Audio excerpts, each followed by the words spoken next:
हम लोगों को पापा ने खुद बताया है, उसके मुताबिक यही है कि उनको स्लो पॉइजन दिया जा रहा है कि आईसीयू से इंसान वार्ड में जाता है, प्राइवेट वार्ड में जाता है, या आईसीयू के बाद जो यूनिट होता है उसमें जाता है। यहाँ आईसीयू के बाद सीधा तन्हाई बैरिक जेल। हमारे फादर इस बात को कहते रहे कि हमें जहर दिया गया, लेकिन कहाँ सुन रहे।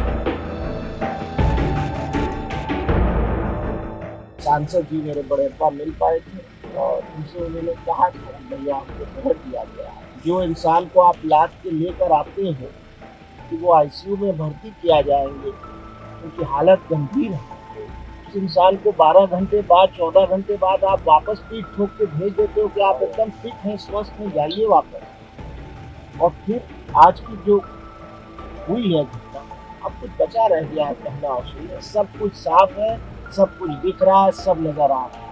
जिसकी आंख होगी वो देख लेगा, जिसकी आंख नहीं होगी वो नहीं। माफिया मुख्तार की मौत हो चुकी है, लेकिन मुख्तार के परिवार को ये मौत इतनी आसान नजर नहीं आती।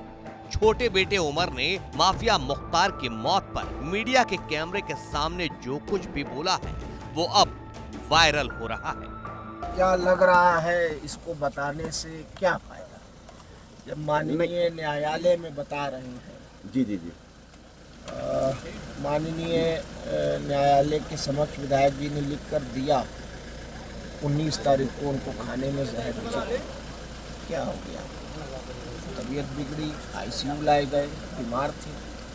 12 घंटे के अंदर इतना प्रेशर पड़ा कि डॉक्टर स्वतंत्र रूप से इलाज भी नहीं करता। आईसीयू से आप लोगों ने कभी नहीं सुना होगा कि आईसीयू से इंसान वार्ड में जाता है, प्राइवेट वार्ड में जाता है, या आईसीयू के बाद जो यूनिट होता है उसमें जाता है। यहाँ आईसीयू के बाद सीधा तन्हाई बैरिक जेल, और तन्हाई बैरिक जेल की, और उसका आलम ये है कि आज प्रशासन सबको सुपुर्द करने को, और हार्ट अटैक के बाद जो सब बात आप लोग के सामने। मुख्तार के बेटे उमर ने सवाल उठाए हैं कि जिस शख्स को हार्ट अटैक आया हो, जिसका पेट फूला हो, उसे आईसीयू से 12 घंटे के अंदर ही तन्हाई बैरक में कैसे भेजा जा सकता है। उमर ने बताया कि जब पापा मुख्तार से फोन पर बात हुई तभी उनकी हालत बेहद खराब थी। कि मैंने चेहरा देखा है सिर्फ, और जो हम लोगों को पापा ने खुद बताया है उसके मुताबिक यही है कि उनको स्लो पॉइजन दिया जा रहा था, जिसको वो कई बार से माननीय न्यायालयों में, बल्कि अब तो सारे देश में सब मीडिया के माध्यम से सबको ये बात जान चुका है कि पूरा परिवार हमारा और खुद हमारे फादर इस बात को कहते रहे कि हमें जहर दिया जा रहा है, लेकिन कहाँ सुन रहे हैं, क्या सुन रहे हैं। मुख्तार के बेटे उमर को इस बात का मलाल है कि जिंदा रहते उसे अपने पिता से मिलने नहीं दिया गया। उस वक्त उमर के चाचा यानी सांसद अफजाल अंसारी से मुख्तार ने जो कुछ कहा था उसका भी बेटे ने जिक्र किया है।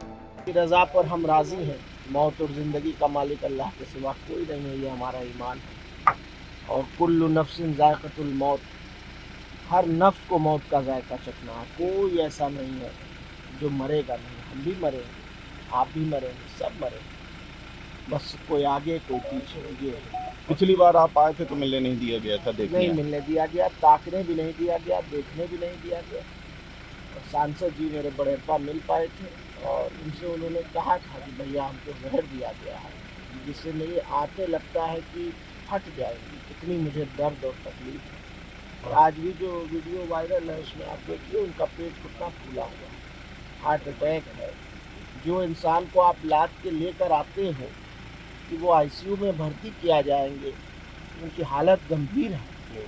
उस इंसान को 12 घंटे बाद, 14 घंटे बाद आप वापस पीठ ठोक के भेज देते हो कि आप एकदम फिट हैं, स्वस्थ हैं, जाइए वापस। और फिर आज की जो हुई है घटना, अब कुछ बचा रह गया है कहना और सुनना। सब कुछ साफ है, सब कुछ दिख रहा है, सब नज़र आ रहा है। जिसकी आंख होगी वो देख लेगा, जिसकी आंख नहीं होगी वो नहीं।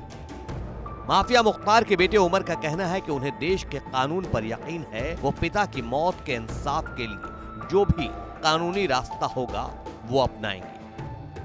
कानून के रास्ते से आगे इस पे जो करना होगा करेंगे। मैं इस समय इस स्थिति में नहीं हूँ कि आपको कुछ कहूँ। आपके मैं- भाई भी अंतिम उसमें शामिल हो सके तो क्या कोर्ट में जाएंगे? कोर्ट में जाएंगे, प्रयास करेंगे, जो लीगल तरीका है उससे प्रयास जरूर करेंगे। इधर मुख्तार अंसारी के बड़े भाई सिबकतुल्ला अंसारी भी वही आशंका जता रहे हैं जो मुख्तार के बेटे उमर अंसारी ने जताई है। 18 मार्च से उनकी काफ़ी तबीयत खराब चल रही थी। बार बार कहने के बावजूद कोई इलाज नहीं दिया जा रहा था। 25/26 की रात में तो काफ़ी तकलीफ हुई, तो उनको चंद घंटों के लिए मेडिकल कॉलेज लाए, फॉर्मेलिटी करके स्टेबल है कह के वापस कर दिया। तो प्रॉपर इलाज मिल रहा था या कोई इलाज नहीं।